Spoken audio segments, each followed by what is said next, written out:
દાબેલી બનાવી દે તો ગરમા ગરમ. અરે હા ભાઈ બનાવી દો, 2 મિનિટ રહ્યો.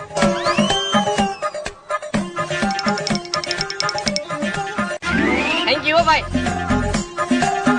એક નંબર હે ભાઈ. ચાકુ છે ભાઈ, ચાકુ. હા ભાઈ ચાકુ હે, બહુ ધાર વાળું હે પણ ધ્યાન રાખજો. અરે હા ભાઈ કાઈ વાંધો નહીં, ધાર વાળું હે તો સારું કેવાય હો.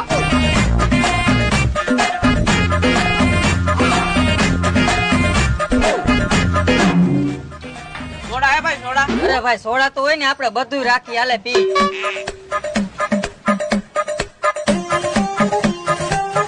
શું ભાઈ સોડા પીવાની મોજ આવી ગઈ ને? અરે ભાઈ એક નંબર સોડા હતી, ફૂલ મોજ આવી ગઈ. હા તો ભાઈ ચાકાનું કામ પતી ગયું હોય તો લાવો ને. ના ભાઈ હજી ચાકાનું કામ બાકી હે, બસ ખાલી 1 મિનિટ. આ ક્યાં વિયો ગયો? કેટલા પૈસા હોય ને એટલા કાઢ. હાલ્યો ભાઈ. હાલે આ તારું ચાકુ, થઈ ગયું ચાકાનું કામ.